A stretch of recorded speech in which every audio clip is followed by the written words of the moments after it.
The silence around certain relationship truths is deafening, yet it is where the most critical lessons reside.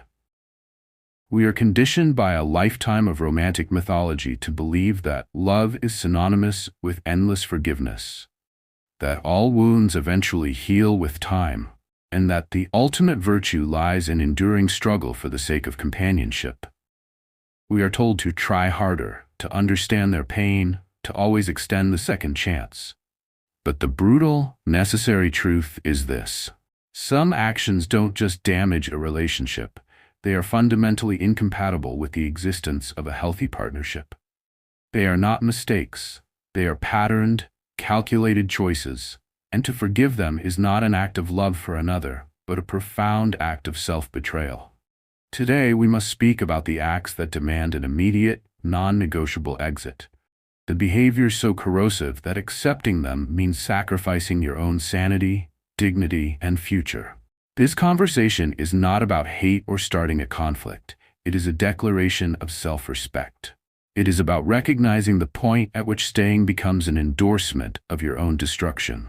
Because forgiveness without genuine lasting change is merely the enablement of ongoing abuse. The first act that rips the very fabric of shared reality is systematic pathological lying. I'm not referring to the harmless social lie or a white lie meant to protect feelings.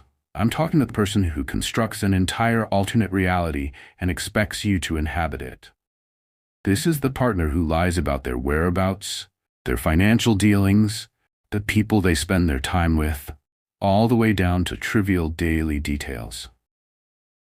Once someone establishes that lying to you is their acceptable norm, they have explicitly decided that your reality, your right to know, your trust is utterly meaningless. They start small, testing your boundaries. A minor fabrication about a purchase price, a slight omission about an outing. Each time you accept a lie, you are teaching them a crucial, destructive lesson. Your trust is worthless, and they can manipulate your perception of the world with impunity. The lies escalate, evolving from small evasions to massive deceptions like hidden debts, secret communications, or a completely fabricated persona for friends and family. The lie itself is not the disease. It is the screaming symptom of a deeper rot, indicating a partner who sees you as an obstacle to be managed and manipulated, not a respected companion. Forgiveness here is just granting permission for the next, more elaborate deceit, allowing them to drag you further into their self-created alternate world. This systematic devaluation is often paired with the second unforgivable act: public humiliation disguised as humor, which is the purest expression of contempt. This is the person who tells an embarrassing private story at a party, mocks your career aspirations in front of friends, or undermines your parental authority in the guise of a lighthearted jab. Don't ask them about the budget. They can barely count to 10. Look, they're trying that new diet again. Place your bets on how long this one lasts. They are not being funny. They are establishing dominance. They are destroying your social reputation and chipping away at your self-worth in a public forum. When you object, you are instantly dismissed as too sensitive or told you can't take a joke. But jokes are meant to elevate the shared mood, not to crush the spirit of the subject. Contempt, as relationship science confirms, is the single most potent predictor of relationship failure. Once a person views you with contempt, the emotional heart of the partnership is already dead, because they have stopped seeing you as an equal and started seeing you as a foil, a subordinate, a punchline to their cruel narrative. Forgiving this contempt is allowing someone to institutionalize your disrespect, granting them perpetual license to chip away at your identity. The relationship then moves into a space of overt control, starting with the third unforgivable act: emotional manipulation and blackmail. This is the partner who weaponizes your love against you. If you loved me, you would never. I guess I'm just not important enough for you to stop doing that. Or, most terrifyingly, threats of self-harm if you attempt to leave or assert a boundary. These are not expressions of genuine, healthy feeling. They are calculated, terrorist attacks designed to make you solely responsible for their emotional state and behavior. Manipulators are expert emotional hostages takers. They study your fear of abandonment, your desire to be a good partner, and your need to protect, transforming these profound vulnerabilities into tools of compliance.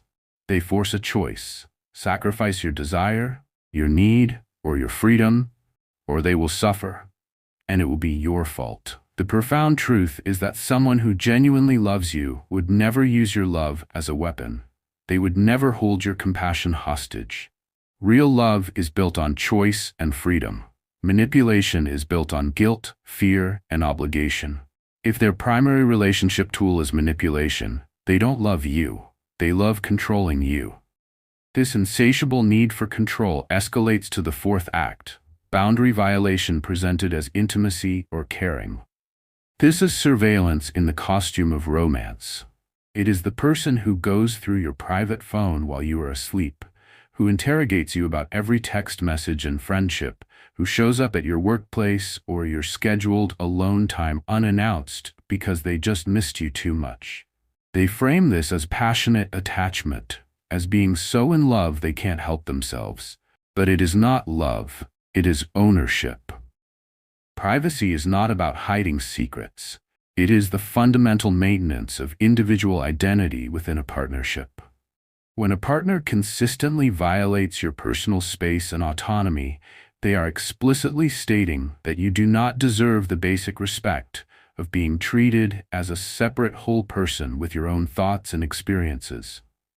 Once surveillance becomes normalized, once you are a prisoner and they are the warden, the relationship has devolved from a partnership into a captor-captive dynamic. This toxic cycle often culminates in the fifth act: physical aggression of any kind. A slap, a push, throwing objects, destroying property, punching walls. These are not expressions of anger. They are explicit expressions of dominance, a declaration that I will use force to control you when words fail. The unforgivable danger of physical aggression lies in its pattern of escalation. The push forgiven becomes the shove. The slap forgiven becomes the punch. Each act of violence that is absorbed and forgiven teaches the aggressor that violence works, that you will stay, and that their need for control is more important than your physical safety. People who rely on violence in a relationship are not out of control. They are highly controlled. They don't hit their boss when they're angry. They don't throw things at police officers. They choose to direct their violence toward the person they believe will accept it and stay. The control continues through the sixth act: financial exploitation and control. Money is not merely currency. It is freedom, security, and options.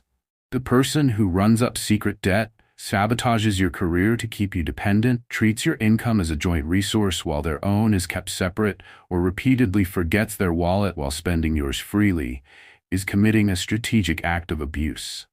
Financial abuse is often invisible, wrapped up in the language of shared life and trust. "Don't you trust me?" they'll ask when you request boundaries. But sharing requires mutual consent and reciprocity, not unilateral taking and dependency creation. When a partner controls or exploits your finances, they are attempting to control your literal future and your ability to leave. To cement their power, they engage in the seventh act: deliberate isolation from support systems. This is gradual, strategic, and cloaked in concern. Your friends are negative influences, your family is toxic or difficult, and your hobbies take too much time away from us. Systematically, they remove every person, every activity, and every outlet that provides you with an outside perspective or emotional validation. Isolation is the abuser's greatest tool. Without external voices, their version of reality becomes the only reality. Without a support network, the act of leaving becomes terrifyingly impossible. When they become your whole world, the real abuse begins. Because now there is no one left to validate that what you are enduring is, in fact, abuse. The eighth act is infidelity, and regardless of what modern cultural narratives suggest, it is unforgivable. Cheating is not a mistake. It is a series of deliberate, cold, and calculated choices. The choice to pursue another, the choice to lie, the choice to risk your health, and the choice to destroy the trust that is the bedrock of your life together. Every text, every meeting, every evasion is a choice to prioritize their temporary pleasure over your permanent pain. The flimsy excuses, "We were in a rough patch, it just happened, you weren't meeting my needs," are all designed to shift the blame from their action to your inadequacy. When a relationship has problems, healthy adults communicate, work on it, or leave first. You do not get to have a backup relationship while keeping your primary one in reserve. A person who cheats is showing you exactly who they are. Someone who will betray you when it is convenient, lie when it is easier, and risk everything you've built for a momentary thrill. Once a person has demonstrated this level of betrayal, the probability of them doing it again multiplies. Believe them when they show you who they are. The ninth act is perhaps the most cruel: weaponizing your vulnerabilities. This is the person who takes your deepest fears, your past trauma, or your most sensitive insecurities, the things you shared in an intimate moment of trust, and uses them as ammunition in an argument. You reveal your childhood abuse, and they call you damaged when angry. You share your battle with an eating disorder, and they call you fat during a fight. You confide in them about depression, and they accuse you of being crazy to win an argument. When a partner uses your vulnerabilities against you, they are not just inflicting temporary pain, they are ensuring you will never be truly vulnerable again. They are destroying your ability to form future intimate connections by teaching you that trust is a weapon and openness equals danger. Real understanding fosters compassion and protection. Exploitation of pain is pure cruelty, and a betrayal of intimacy that can never be fully repaired. Finally, the 10th unforgivable act is the cycle of abuse followed by love bombing. This is the partner who tears you down for 5 days, then spends the weekend making grand, extravagant gestures. They scream, then buy flowers. They humiliate, then plan a lavish getaway. This relentless, predictable cycle is deliberately designed to create trauma bonding.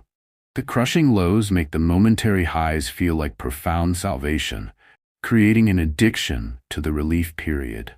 The unpredictability keeps you in a state of hypervigilance, constantly walking on eggshells, constantly trying to earn the good version of them. The love bombing is not love, it is the resetting of the trap, a calculated act of manipulation to prevent your exit. Healthy relationships do not require a recovery period from the person you love. They are not changing, they are merely scared you will leave. And with every cycle, the lows become deeper and the highs become shorter until you are living in constant abuse, sustained only by crumbs of affection. Now we must ask the critical, painful question: why do we stay? We cling to the sunk cost fallacy. I've invested 5 years, I can't leave now. But staying today does not recover those lost years. It only ensures you waste more. Every day spent with someone who systematically disrespects you is a day you are unavailable for a partner who won't. We succumb to the fear of being alone, but being alone is not the worst thing that can happen to you. The worst thing is being with someone who requires you to destroy your self-worth, who makes you question your own sanity, who turns the idea of love into a battlefield. Alone, you can heal. Alone, you are safe. We operate under the lie that love means endless forgiveness. But forgiveness without boundaries is self-destruction. Forgiveness without consequences teaches people that hurting you is acceptable. Real love does not require you to forgive the unforgivable. Real love does not commit unforgivable acts in the first place. The hope that they will change is the anchor that sinks us. We cling to explanations. They had a tough childhood. They don't mean it. But explanations are not excuses. Understanding why someone hurts you doesn't make the hurt acceptable. True change is proven through consistent, enduring, self-initiated action, not through promises whispered after a period of harm. If you recognize these patterns in your life, you need to understand that their behavior is about their character, not your worth. You cannot love someone into being better, and you cannot sacrifice enough of yourself to make someone value you. Leaving is not giving up. It is the ultimate act of self-possession and the final choice to preserve your life. It is not failure. It is the recognition that some things are not fixable. It takes incredible, silent strength to walk away from someone you still love, because you finally realize you must love yourself more. The consequences of staying are not confined to the relationship's borders. Your children learn that this is what love looks like. Your health deteriorates from chronic stress. Your career suffers. Your friends and family watch you disappear into a shadow of who you were. Constantly anxious, constantly walking on eggshells, constantly trying to earn basic respect. You lose decades, and when you finally leave, you face years of recovery to remember who you were before the destruction. The hard, true truth about people who commit these unforgivable acts is that they know exactly what they are doing. They don't treat everyone this way. They don't manipulate people who hold power over them. They can control their behavior. They choose not to with you because they believe you will accept it. The person who says they can't help their jealousy manages to control it at work. The person who loses control when angry remembers to maintain composure in front of authority. It is not an inability. It is a choice to harm. You have permission to leave. You don't need to wait for it to get worse. You don't need their agreement or understanding, and you certainly don't need to forgive in order to move forward. You only need to recognize that you deserve a relationship where respect is standard, not earned through suffering, where love is shown through consistent care, not apologies after harm, where trust is maintained, not repeatedly broken and then demanded back.